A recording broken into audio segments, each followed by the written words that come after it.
But now let's make these notes now on setting goals. The promise of the future is an awesome force. We look back for experience, but we have to look forward now for inspiration.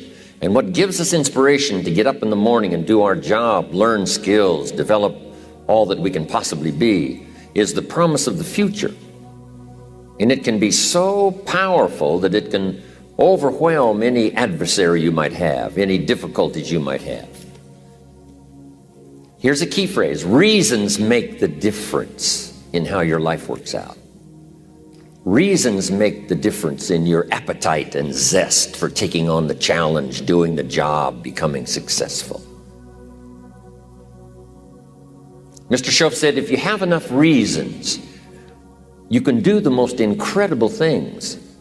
You can get through the most difficult day. You can overcome the most unbelievable challenges if you have enough reasons. And so he said to me, if you haven't got a list of your goals, Mr. Rohn, it's probably because you don't have enough reasons. He said, I'm sure since I've met you, you have enough intelligence. And he said, you have enough good health. And he said, you have, all of those things working for you. But here's what you must work on now, is to have enough reasons. Looking into the future, developing reasons. Okay. Now here's a note to make. It's important to make sure that the greatest pull on your life is the pull of the future. Some people let the past pull them back. The past can be like gravity if you let it to pull you back. Some people live in the past. They live in the darkness of the past. They live in the mistakes of the past. They live in the discouragement of the past. They didn't make it, and that affects them for the rest of their life, living in the past. So we don't want the past to pull us back, to live in the past. So make this note: dreams and goals can become magnets. Dreams and goals can become magnets. And the stronger the goal, the higher the purpose, the more powerful the objective, the stronger this magnet is that pulls you that direction. Now, not only does your goals and your objectives pull you that direction, here's what they also do. They pull you through. They pull you through all kinds of down days. They pull you through a difficult time. It'll pull you through some winter of your life. Some people get lost in the confusion of the day simply because their goal is not bright enough to pull them through. Next, it's goals that drive us to take advantage of the spring. Why would the farmer put the plow in the ground in the spring if he couldn't see the vision of the harvest when the summer is finished? Is it possible to see the finished harvest? And the answer is yes. We do that simply by faith. Key phrase: faith is the ability to see things that don't yet exist.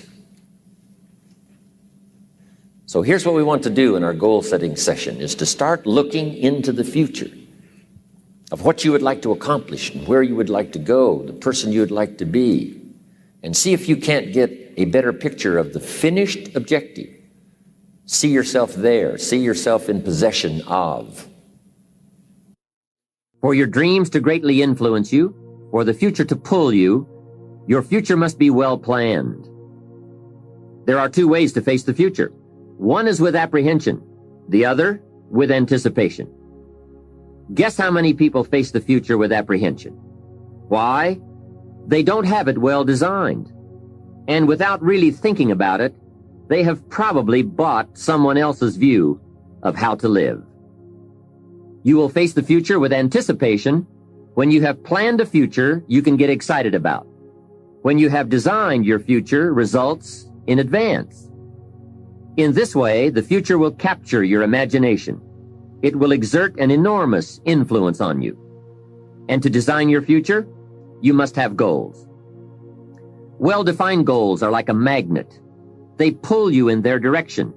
And the better you have defined them, the better you have described them, the harder you work on them, the stronger they pull. And they pull you through all kinds of difficulties too. Without goals, It is easy to let life deteriorate to the point where you're just making a living. It is not difficult to get trapped by economic necessity and settle for existence rather than substance. We all have a choice. We can either make a living or design a life. Now we're going to take some time to actually start designing the next 10 years of your life. We're going to start setting your goals. Goal setting is one of the most important skills to develop if you want to design your future. I'm going to give you enough homework not only to keep you busy for the rest of your life, but also to help you create the kind of life you may have always dreamed about living, but never believed possible. So let's get on with it. The sooner you exert the discipline, the sooner you will be enjoying the results. Once the results start to come, believe me, you won't mind the hard work and discipline it's going to take. Now, get a sheet of paper, and at the top of it, write the words, long-range goals. I'm going to ask you some questions, and I want you to jot down the answers. If you don't have paper and pen handy, follow along with me now anyway, just listening. Then later, listen again when you can write down your ideas. After I've asked the questions, which is the first part of this exercise, you can stop the tape and work on your answers. Entitle this part of it now, Workshop. And under the workshop, I'm going to ask a series of questions, and it's going to serve as a model so that you can teach this to your children, you can teach it in classes, you can teach it anywhere. Under the workshop, now here's the first question. What 5 things have you already accomplished that you're proud of? Let's take some credit before we go to work on the future. We've accomplished some things in the past. Let's give ourselves credit for that. What 5 things have you already accomplished that you're proud of? So I want you to make a note of that question, and then I want you to do the exercise. Make a list of 5 things that you can think of that you've already accomplished that you're proud of. Next question. What do you want in the next 10 years? I want you to make a list of at least 50 items. Now, this is not what you think you can get. This is what you want. If everything fell into place and you could have anything you wanted in the next 10 years, what would that list be? Not something you think you can earn, not something you think you can buy, not something you think you can, finally be so successful you can get. This is what would really do it for you the next 10 years. I want you to make this list. And here's the deal now. I want you to put each item one under the other. Not side by side, but one under the other.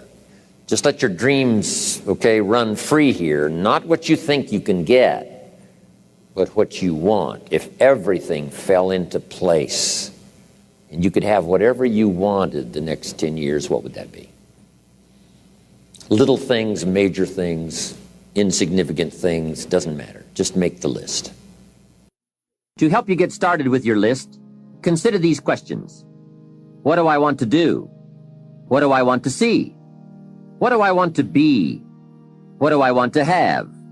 Where do I want to go? And what would I like to share? Now, with these thought starter questions in mind, answer the basic question. What do I want within the next 1 to 10 years? See how many things you can write down.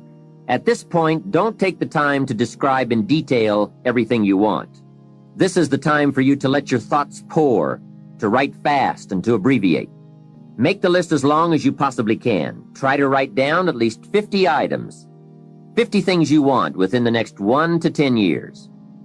These are long-range goals. Spend about 12 to 15 minutes on this. The key is to put everything on your list. Now, the key is to take it out of your head and put it on paper. You can dream about what you want, but when you start committing it to paper, now it more formalizes. Information now starts to make a composite of an idea. And ideas can turn into hotels. Ideas can turn into enterprises. Ideas can turn into a fabulous career. We need the information. We need the stimulation. What experiences would you like to have in the next 10 years? Parachute out of an airplane, star in a movie, start a new family, learn to play a musical instrument, try a new sport. What do you want for your children? That's a whole list in itself. Education, places you want to take them. Some changes you'd like to make, some habits you'd like to drop, some new ones you'd like to acquire. You might make a list of the people you want to meet over the next 10 years. Benevolence goals. Maybe you've got a long list of projects you'd like to support. Now, this is not what you think you can do. This is what you'd really like to do. How about your investments? Properties. Make a list of your health goals. Got to have a good physical support system over the next 10 years.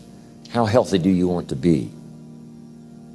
Some goals for your career, your business, some productivity goals, a hobby you'd like to start, new car, become a race driver. What classes would you like to teach? Some of your goals should be personal development, the person you wish to become. Develop skills that make you attractive to the marketplace. Develop the temperament and the attitude that makes you attractive to the business world. Because here's what's important. It's not what you get that makes you valuable. It's what you become that makes you valuable. Okay, now we're going to do some things with this list. Here's the next exercise. I want you to look at each item on this list you've made and give each item a number. The number being a 1, 3, 5, or 10. And this is why.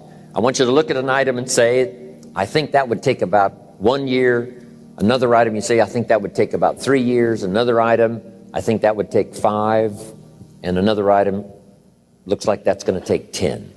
Give each item now a number of what you think it might take to achieve that goal, a 1, a 3, a 5, or a 10. Just somewhere close, doesn't have to be exact. That's about a 1, that's about a 3-year goal, that's about a 5-year goal, that's about a 10-year goal. Now, as soon as you've given each item a number, I want you to now go through and count them. How many 1s, how many 3s, how many 5s, how many 10s? And then just make a little list of those numbers. How many 1s, 3s, 5s, 10s?